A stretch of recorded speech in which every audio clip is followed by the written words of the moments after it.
정말로 이걸 다 할 수 있다고? 이게 말이 돼? 걱정하는 시간 아깝습니다. 여행 전문가 노란풍선이 시간을 아껴드릴게요.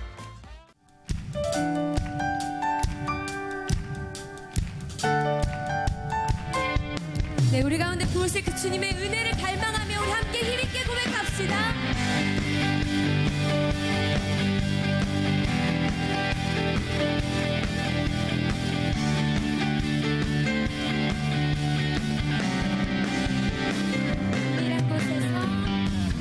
이란 곳에서 주 만날 때 그 사랑의 음성 나 들을 때 나 주를 더욱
다음으로 함께 나누실 찬양은요, 주의 집에 거하는 자라는 찬양입니다. 우리 온전히 주님 앞에 나아가서 늘 우리의 입술 가운데 찬송이 끊이지 않기를 바라며 우리 주님 앞에 이 찬양 올려드리도록 하겠습니다.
하나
장막에서 앞날이 궁정에서 첫날보다 좋사오니. 아멘. 이 다윗의 고백이 이 시간 여러분들의 고백이 되기를 소망합니다. 우리 함께 주님께 찬양 올려드릴까요? 주의 성산에서 한 날이, 주의 성산에서 한 날이 궁궐에서 첫날보다 좋사오니. 나의 영혼 주님을 기뻐해. 주의 사랑 날 완전케 하네. 주의 사랑 날 새롭게 하네. 끝이 없는 주의 사랑만이 내 영혼 자유케 하시네.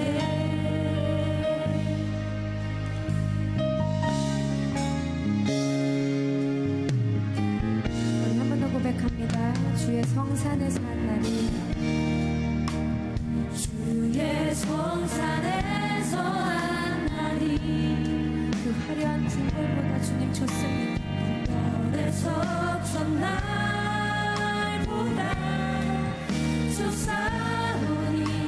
나의 영혼 나의 영혼 주님을 기뻐해. 우리 함께 고백합니다. 주의 사랑, 주의 사랑 날 완전케 하네. 주의 사랑 날 새롭게 하네. 끝이 없는 주의 사랑만이 내 영혼 자유케 하시네. 주의 사랑 날 완전케 하네. 주의 사랑 날 새롭게 하네. 오 주 나의 삶을 통해 주 사랑 나타내소서. 우리 이제는 다시 처음부터 함께 고백했으면 좋겠습니다. 정말 여러분들의 진심의 고백을 담아서 고백했으면 좋겠는데요. 우리가 가지고 있는 수많은 세상적인 기준의 가치관들을 주님 이 시간 내려놓게 하여 주시옵소서. 온전히 주님의 장막에서, 주님이 하시는 그 성산에서의 한 날이 그 화려한 궁궐에서의 첫날보다 좋다고 고백했던 다윗의 고백이 바로 지금 이 시간 나의 고백입니다. 주님, 우리의 고백입니다. 주님, 들어주시옵소서. 이 간절한 마음 담아서 우리 함께 다시 처음부터 함께 이 찬양 주님 앞에 올려드리도록 하겠습니다. 주의 성산에서 한 날이, 주의 성산에서 한 날이 궁궐에서 첫날보다 좋사오니. 나의 영혼 주님을 기뻐해. 주의 사랑 주의 사랑 날 완전케 하네. 주의 사랑 날 새롭게 하네. 끝이 없는 주의 사랑만이 내 영혼 자유케 하시네. 주의 사랑 날 완전케 하네. 주의 사랑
주여 한번 외치고 기도하며 나아가겠습니다.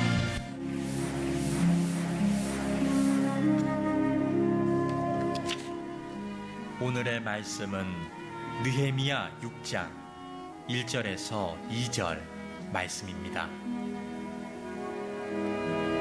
산발락과 도비야와 아라비아 사람 게셈과 그 나머지 우리의 원수들이 내가 성벽을 건축하여 허물어진 틈을 남기지 아니하였다 함을 들었는데 그때는 내가 아직 성문에 문짝을 달지 못한 때였더라. 산발락과 게셈이 내게 사람을 보내어 이르기를 오라 우리가 오노평지 한 촌에서 서로 만나자 하니 실상은 나를 해하고자 함이었더라.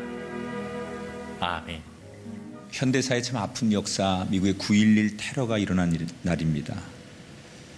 미국 본토에서 2대의 비행기가 납치되고 2대는 곧 세계 무역센터를 향해 돌진하고 엄청난 폭발음과 함께 무역센터를 무너뜨리게 됩니다. 그리고 곧바로 30분 뒤에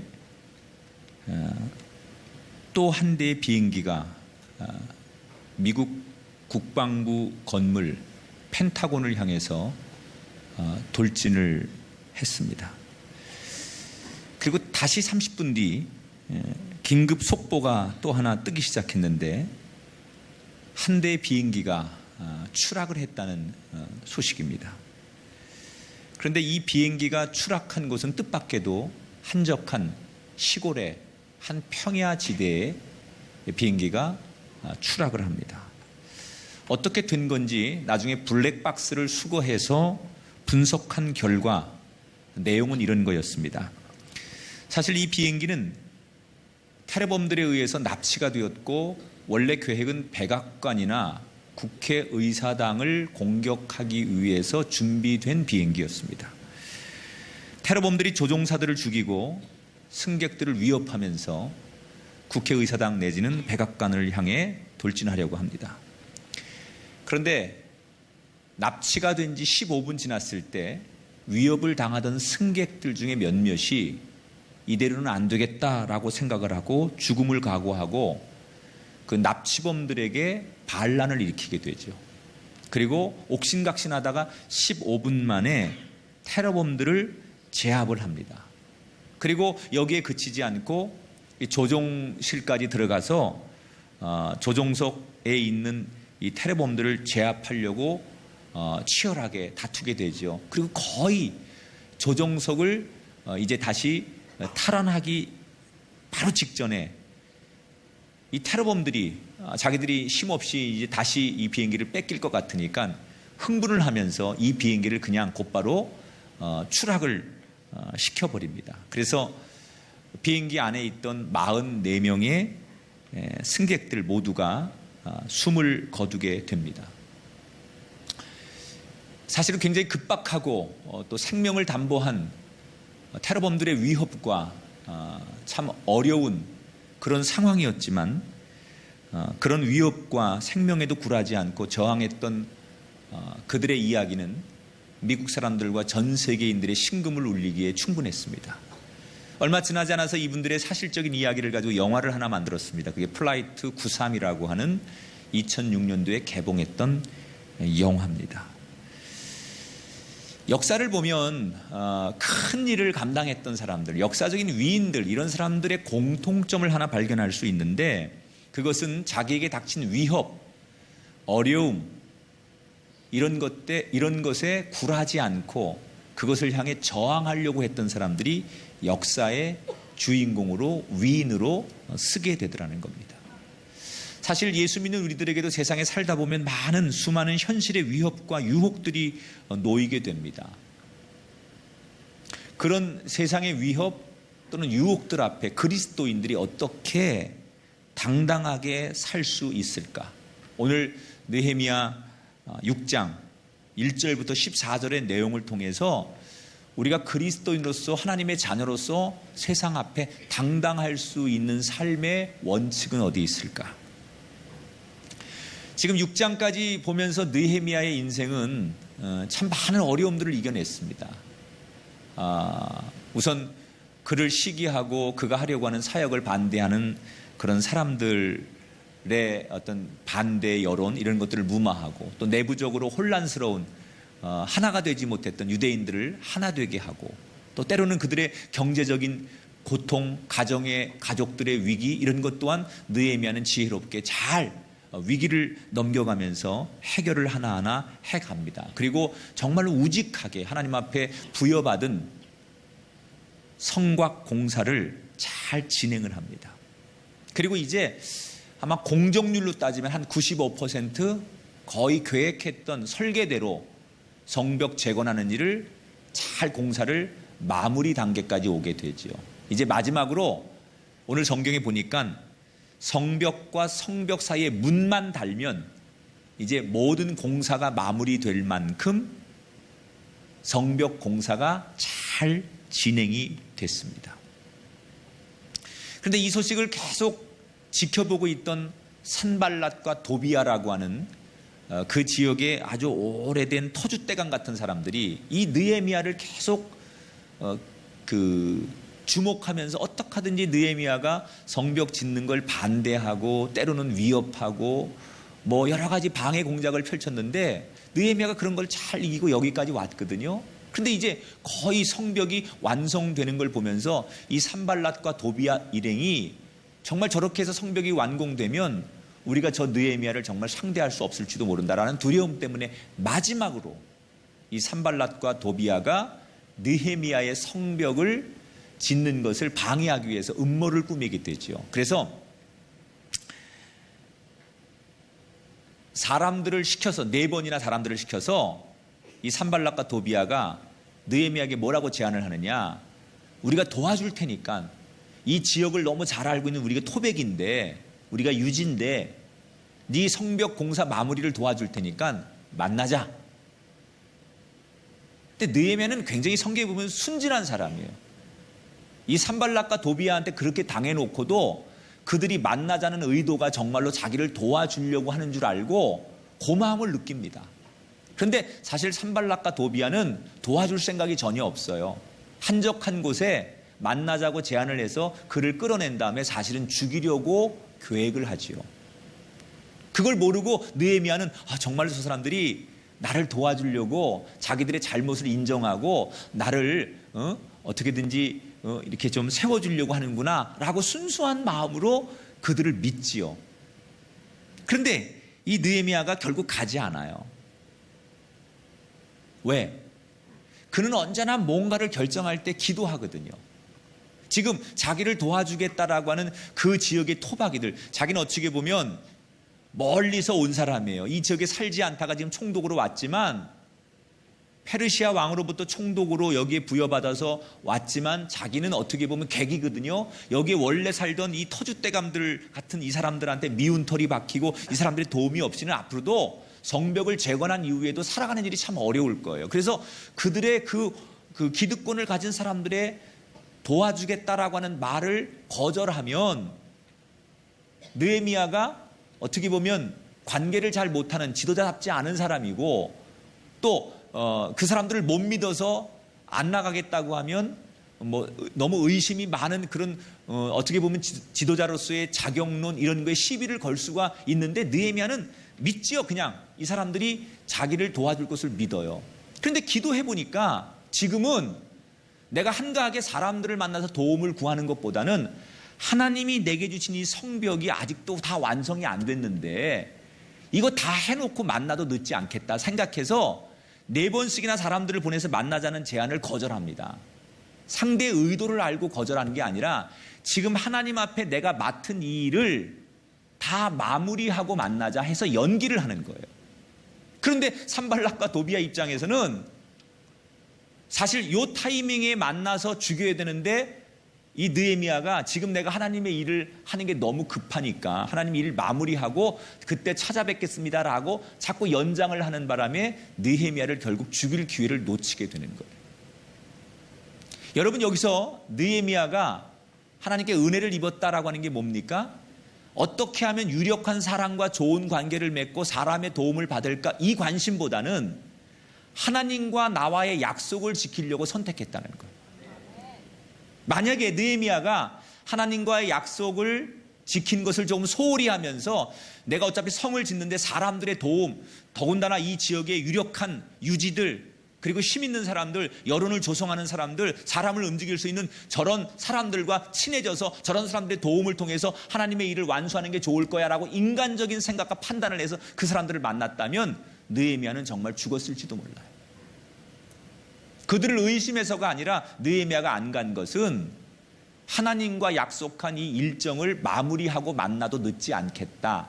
다시 말하면 사람의 도움과 사람의 관계도 중요하지만 하나님과의 관계, 하나님과의 약속, 하나님과의 만남이 더 중요하다는 것을 그가 선택했다는 거예요.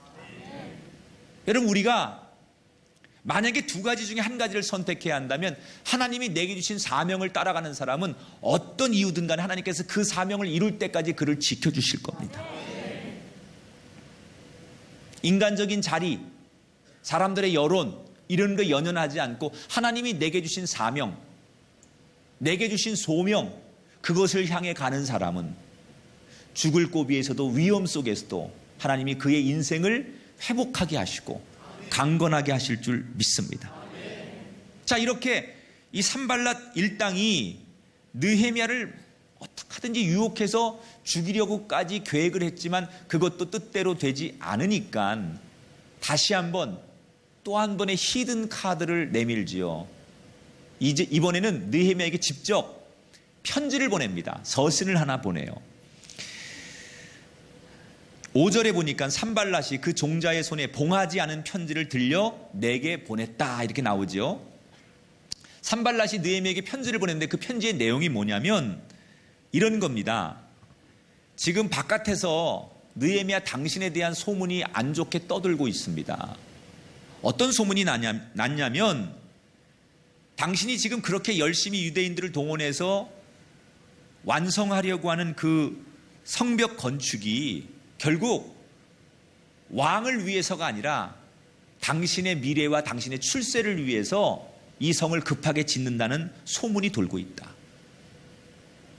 다시 말하면 당신은 왕을 배신하는 일을 지금 하고 있다고 지금 이 성 부근에 당신에 대한 소문이 안 좋게 나 있다. 그리고 당신이 듣자 하니까 유대인들에게 내가 왕이 될 것이다 이렇게 떠들고 다닌다는데 당신의 그런 안 좋은 소문이 왕에게 들어가면 당신의 총독자리는 물론이고 목숨까지 위태롭고 당신의 공동체가 어려움을 당할 텐데 지금 이런 소문이 막 불 번지듯 번지고 있는데 내가 이런 문제를 차단할 비책을 갖고 있고 내가 지역의 유지니까 이런 소리 하는 사람들이 아니라고 내가 반론을 제시할 테니 만납시다 라고 다시 느헤미야에게 만남을 제안하고 당신이 이런 안 좋은 상황에 있으니까 어려움을 당할 수도 있다라는 협박의 편지를 보내는 거예요. 여러분, 옛날이나 지금이나 놀라운 것은 사람들은 거짓말을 진짜처럼 한다는 거예요. 그리고 사람들은 그 거짓말을 진짜처럼 또 믿어요. 되게 거짓말하는 사람들이 많이 써먹는 패턴 중에 하나가 뭐냐면 야, 내가 진짜 믿을 만한 소식 하나 얘기해 줄까? 이거는 정통한 소식통에서 온 얘기인데 응? 아니면 내가 이건 너한테만 해주는 얘기야. 응? 아니면 내가 솔직히 이런 얘기하는 건 너 걱정해서 해주는 얘기야. 응?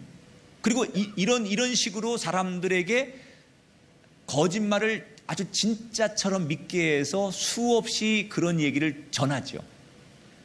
근데 이 거짓말이라는 게 나중에 보면 마치 CCTV에 찍혀가지고 사실 유무를 판단하는 것처럼 시간이 지나고 나면 거짓말은 반드시 드러나게 돼 있거든요. 이게 근거도 없는 얘기가 진짜처럼 떠돌았고 그런 근거도 없는 얘기를 사람들이 믿고 혼란을 가져왔다는 얘기를 다 나중에는 알게 되거든요. 결국 이 산발랏 일행이 느헤미야에 대해서 있지도 않은 거짓말을 꾸며서 느헤미야가 지금 어려운 지경에 있다라고 협박을 하는 거예요.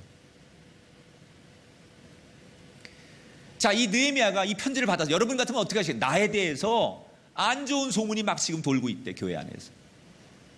내가 그 정보를 다 가지고 있는데 빨리 대책을 마련합시다. 당신이 이렇게 가면 위험하니까 내가 만나서 내가 들은 얘기를 정확하게 해줄 테니까 어떻게 우리 대안을 마련해서 이 소문의 진위를 파악해가지고 대비책을 세워야 되지 않겠느냐. 이렇게 제안하면 여러분 어떠시겠어요? 만날 거 아니에요. 나를 위해서라는데, 내가 지금 안 좋아지고 있다는데 만나겠죠. 그런데 이 산발랏의 그 편지 내용을 본 느헤미야가 어떻게 대응을 하느냐. 8절 9절 볼게요. 내가 사람을 보내어 그에게 이르기를, 편지를 받고 다시 산발랏에게 사람을 보내서 뭐라고 전하냐면, 당신이 내게 말한 바 이런 일은 없는 일이요 너의 마음에서 지어낸 것이라 하였나니, 이는 그들이 다 우리를 두렵게 하고자 하며 말하기를 그들이 손이 피곤하며 역사를 중지하고 이루지 못하리라 함이라. 쉽게 얘기하면 느헤미야가 자신의 결백을 당당하게 전했다는 얘기예요. 당신이 하는 얘기는 사실이 아니고 근거도 없는 얘기라 나는 별로 신경 쓰고 싶지 않다, 이렇게 얘기하는 거예요. 여러분, 어떻게 그게 사실이든 아니든 지금 자기가 위험한 상황에 놓여 있고 안 좋은 소문의 중심에 서 있다고 하는데도 느헤미야는 아랑곳하지 않고 나와 상관없는 일이요 나는 그런 말에 휘둘리지 않을 것이고 그래서 쓸데없이 당신을 만나는 일이 없을 거라고 거절할 수 있었을까? 어떻게 이렇게 당당할 수 있을까? 그 이유가 뭘까요? 간단해요. 자기는 정말 그런 적이 없기 때문에. 하나님이 주신 율법도 어기지 않고 지키고 살았고, 그 왕과의 관계 속에도 한 번도 왕을 배신하려고 하는 마음 없이 정직하게 정말로 살아왔거든요. 언제 어디서나 누가 보든지 간에 정말 자신의 인생을 흠없이 자신 있게 살려고 노력했거든요. 내게 주어진 원칙, 그것을 벗어나지 않으려고 평상시에 정말 그 원칙을 지키려고 노력했거든요. 그러니까 당당한 거예요. 여러분, 만약에 여러분에게 경찰서나 검찰청에서 어느 날 갑자기 조사를 받으라고 연락이 오면 크게 두 가지 반응이 나옵니다. 첫째, 교통위반이라도 했든지 지나가다 어디 침이라도 뱉었든지 뭐 이런저런 자기가 캥기는 게 있는 사람은 가슴이 덜컥 내려앉죠. 나를 오라고 하면, 만약에 그런 사법기관에 오라고 하면 자기가 평상시에 뭘 조금이라도 잘못한 게 있는 사람이면 가슴이 덜컥 내려앉을 거예요. 그리고 좌불안석이죠. 그런데 만약에 난 정말 그런 일이 없어, 나는 그렇게 산 적이 없어요, 그러면 설사 그런 통지서를 받았을지라도 이 사람은 그걸 보면서도 당당합니다. 뭐야 이거, 왜 이거 잘못 온 건가? 스팸인가? 뭐 이러면서 나름대로 그런 걸 받았지만 내가 평상시에 잘못한 일이 없고 내가 평상시에 법과 양심을 지켜 살았기 때문에 그런 꺼림칙한 일이 없기 때문에 그걸 받고도 전혀 흔들리거나 근심이 생기지 않는 사람. 뭐지요? 평상시에 내가 법을 지키고 양심을 지키고 원칙을 지켜 산 사람은 그런 상황에 직면해도 조금도 그런 거에 휘둘리거나 마음을 졸일 일이 없다는 거예요. 제가 이렇게 임종 예배를 간혹 드리게 되면 임종 예배를 드리는데 사람들의 반응이 두 가지예요. 아주 당당하게 임종을 맞는 사람이 있고요, 굉장히 힘들게 임종을 맞는 사람이 있어요. 그런데 다는 아니지만 힘들게 임종을 맞는 사람 가운데 하나는 이제 하나님 앞에 가야 되는데 자기가 하나님 앞에 설 면목이 없는 사람들, 믿음대로 살지 못하고 하나님 앞에 자기가 서서 자랑할 만큼 그렇게 신앙생활을 하지 못한 사람은 이 마지막 내가 죽음을 앞두고 임종을 맞이하면서 하나님 앞에 가는 거에 대한 괴로움이 있는 거예요. 그래서 당당하지 못한 거예요. 그래서 얼굴이 일그러지거나 아주 불편한 표정을 짓습니다. 그런데 정말로 세상 살면서 힘들게 살았지만, 가난하게 살았지만, 어렵게 살았지만 하나님한테만큼은 내 마음과 전심을 다해서 살았던 그 삶을 산 사람은 마지막 순간에 하나님 앞에 가기 전에 너무나 환한 얼굴로, 너무나 소망의 얼굴로, 너무나 기대하는 얼굴로 주님 나를 받아주옵소서. 그리고 찬송을 부를 때 정말 천사 같은 미소 짓는 얼굴로 눈을 감으시는 분들을 만나요. 여러분, 우리가 하나님 앞에도 사람 앞에도 당당하고 멋지게 살 수 있기를 축복해요. 그러려면 하나님이 원하시는 기쁨의 삶을 늘 평생을 살아야 할 것이고, 세상 사람 앞에도 부끄럽지 않은 삶을 살겠다고 결심하고 그 삶의 길을 걸어갈 때 우린 하나님 앞에도 사람 앞에도 당당한 걸음을 옮기게 될 줄 믿습니다. 그러니까 느헤미야는 산발랏이 그런 함정을 파놓고 그런 공작을 꾀하지만 조금도 요동함이 없는 거예요. 나는 그런 적이 없기 때문에, 내가 뭐 책 잡힐 일을 안 했기 때문에 그런 꾀임에 쉽게 넘어가지가 않아요. 그래서 다시 한번 위기를 느헤미야가 넘어가게 됩니다. 자, 그런데 그렇게 이제 위기를 넘기고 얼마 또 지나가다가 느헤미야 귀에 어떤 소식이 들려오느냐? 그 유대 공동체에 당시에 유명한 선지자 한 분이 있었는데 스마야라고 하는 선지자가 있었어요.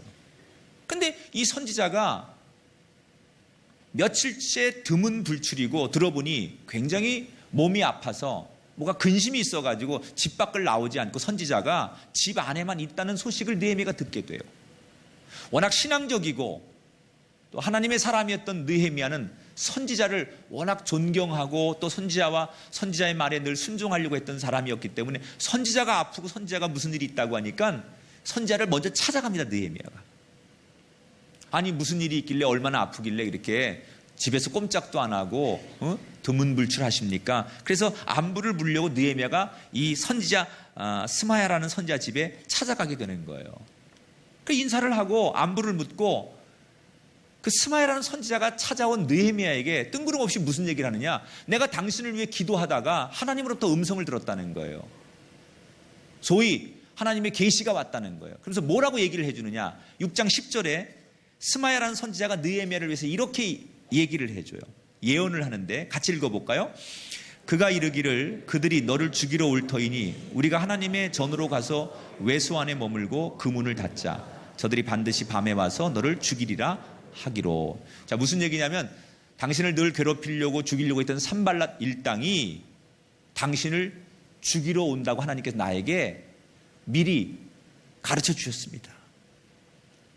분명히 하나님이 가르쳐준 대로 산발랏 일당이 당신을 죽이러 밤에 당신을 찾아올 겁니다. 그때 당신이 그 위기 속에서 준비하고 있다가 적들이 만약에 자객이 난입하면 그때는 몸을 성전 안으로 피하십시오. 그리고 성전문을 닫으셔야 됩니다. 이렇게 이 스마야라는 선지자가 느헤미야를 걱정하면서 분명히 당신을 죽이러 오는 자객이 있을 텐데 그때는 준비하고 있다가 자는 척하다 깨어나서 빨리 몸을 성전 안으로 피하시오라고 이야기를 해줘요. 자, 여기까지 들어보면 이 스마야라는 선지자가 진짜 느헤미야를 위해서 정말 하나님 앞에 계시를 받고 느헤미야를 걱정해서 이런 말을 해주는 것처럼 보이는데 느헤미야가 이 믿었던 선지자의 입에서 나오는 이야기를 듣고 고민을 하기 시작해요. 내가 신뢰하는 저 사람 또는 선지자인 저 사람의 말을 들을 것이냐, 아니면 하나님의 말씀, 다시 말하면 율법, 이걸 내가 먼저 선택할 것이냐, 이 고민을 하기 시작하는 거예요. 왜? 율법에 보면 민수기 18장 7절에 보면 이런 규정이 있어요. 너와 내 아들들은 제단과 휘장 안에 모든 일에 대하여 제사장의 직분을 지켜 섬기라. 내가 제사장의 직분을 너에게 선물로 주었은지 거기 가까이 하는 외인은 죽임을 당한다. 그러니까 이 얘기 무슨 얘기냐면 율법에 구약의 이 성전은 준비된 제사장만 들어가야 돼요. 만약에 제사장이 아닌 사람들이 들어가면 그건 죽음을 맞이해요. 아주 어려운 거예요. 그게 율법이에요. 하나님 주신 법이에요. 그런데 지금 이 스마야라는 선지자가 왕도 들어갈 수 없는 그 성전에 일개 총독인 느헤미야 보고 위험한 상황이 오면 다른 데로 몸을 피하지 말고 성전 안으로 몸을 피하고 문을 걸어 잠그라고 얘기해요. 겉으로 보면 느헤미야를 걱정하는 얘기처럼 보이지만 사실은 이것은 하나님의 율법을 어기게 하는 굉장히 중요한, 하나님 앞에 보면 죽을 수밖에 없는 그런 사지로 느헤미야를 몰고 있는 거예요. 도대체 스마야의 본심은 어디 있을까? 정말로 느헤미야를 걱정하고 느헤미야를 살려주려고 느헤미야의 편이 드는 건가? 아니면 정말로 느헤미야를 죽이려고 하는 뭔가 또 다른 계책이 있는 걸까? 이 말을 들은 느헤미야는 율법은 내가 성전에 들어가면 안 돼요. 왕도 들어갈 수 없는, 그리고 제사장이 아니면 들어가면 안 되는 그 성전에 나 살자고 들어간다는 건 하나님의 법을 어기는 거기 때문에 굉장히 중요한 문제예요. 그런데 내가 살아야 한다면 이 내가 믿는 스마야라는 선지자의 말에 의하면 나를 죽이러 올 때 내가 피할 수 있는 곳이 성전밖에 없다면 내 몸을 성전으로 숨겨야 되는가? 이 사람의 말을 신뢰할 것인가? 하나님이 주신 말씀을 신뢰할 것인가? 둘 중에 하나를 선택해야 되는 상황이 왔다는 거예요. 어떤 길을 따라야 할까? 자, 느헤미야의 선택은 조금 있다가 듣기로 하고, 스마야 선지자는 어떤 사람일까? 원래는 굉장히 좋은 선지자였어요. 그런데 이 사람이 왜 이런 얘기를 하는지 성경에 힌트를 우리에게 주고 있어요. 12절을 볼게요. 스마야 선지자에 대한 얘기예요. 깨달은즉 그는 하나님께서 보내신 바가 아니라 도비야와 산발렛에게 뇌물을 받고 내게 이런 예언을 함이라. 그러니까 이 스마야라는 선지자는 원래 참 좋은 선지자였어요. 좋은 하나님의 사람이었어요. 그런데 중간에 이 산발랏 일당의 돈의 매수를 당합니다. 여러분, 인간이 누구든지 다 그럴 수 있어요. 나는 아니야, 그럴 수 없어요. 인간은 이 돈이라고 하는 그 사탄이 가장 많이 쓰는 현대의 도구가 돈이에요. 이 돈이라고 하는 거는 부부간에도요 완전히 갈라놓고요, 뭐 믿음의 형제끼리도 갈라놓고요, 평생 호연지기한 친구도 갈라놓고요. 야, 이 사탄이 돈이라는 것을 이용해서 우리 사이를 갈라놓으면 이게 진짜 무시무시한 흉기가 됩니다. 돈 앞에 사람들이, 돈이 걸리면요 양심도 없어요. 돈이 걸리면 의리도 없어요. 돈이 걸리면 수십 년과의 관계도 없어요. 그래서 이 돈의 위력이 대단합니다. 역시 스마야라는 선지자도 돈의 문제에 걸린 거예요. 돈이 흔들거리고 돈이 왔다 갔다 하니까 그 돈의 유혹을 이기지 못해서 돈을 받고 산발랏 일당을 위해서 거짓, 하면 안 되는 예언을 해서 느헤미야를 함께 함정에 빠뜨리려고 했다는 거예요. 여러분, 우리도 마찬가지예요. 어제까지 그렇게 신실했던 우리가, 아니 오늘까지 하나님 앞에 그렇게 의와 믿음과 내 삶을 드렸던 우리가 당장 내일 아침 돈의 문제에서 자유롭지 않다면, 이 돈의 유혹으로부터 우리가 자유하지 않으면, 돈을 이길 수 없다면 우리가 역시 스마야가 되지 말라는 법이 없다는 거예요. 여러분, 물질에 지배당하지 마시고 물질을 지배하는 성도가 되십시오.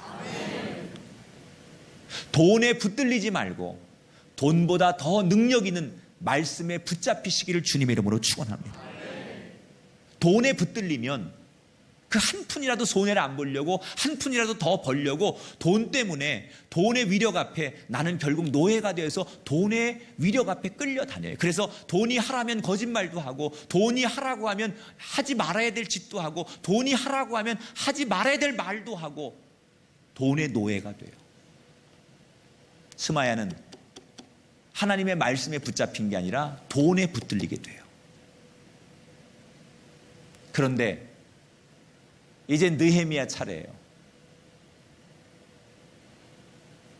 자기가 신뢰했던 스마야라고 하는 선지자의 말을 믿을 것이냐, 아니면 자기는 하나님의 율법이 성전에 들어가면 안 되는 걸 알고 있는데 하나님 말씀을 따를 것이냐 고민하지요.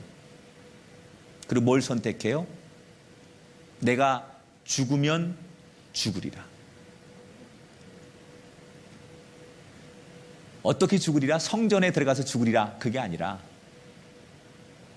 하나님 말씀을 어기느니, 율법을 내가 깨느니, 하나님과의 관계를 훼손하느니, 불순종하는 사람이 되느니 차라리 사람의 손에 죽겠다. 그게 느헤미야의 선택이에요. 다시 말하면 돈에 붙들리는 것보다는 하나님 말씀에 붙들려 살겠다. 여러분, 이것이 저와 여러분의 고백이 되기를 주의 이름으로 축원합니다. 돈에 사로잡히면 사람을 속여요. 여러분, 돈 때문에 살인을 하지 않아요? 그죠? 가장 많은 사람을 살인하고 사기치고 거짓말하고 고소하고 고발하고 모든 일 속에 여러분 배경엔 다 뭐예요? 다 돈이에요. 나는 안 그럴 거라고 생각하지 말아요. 여러분, 예배 들어오기 전에 만약에 누군가가 100만 원이 걸린 문제를 가지고 1시간 나 만날래, 예배 갈래? 쉽지 않아요.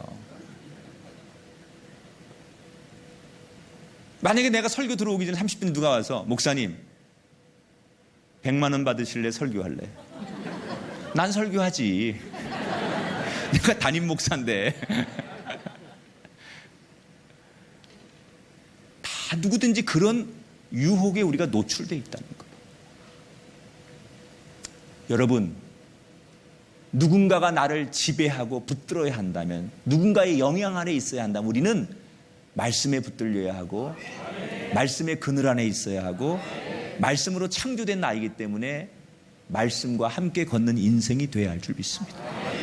돈이 아닌 말씀에, 세상이 아닌 하나님의 법에 저와 여러분을 맡기시고 그것에 붙들리는 우리가 되기를 주님의 이름으로 축원합니다. 느헤미야가 크고 작은 여러 가지 위협을 받으면서도 여전히 그는 당당하게 자기의 길을 걸어갈 수 있는 이유,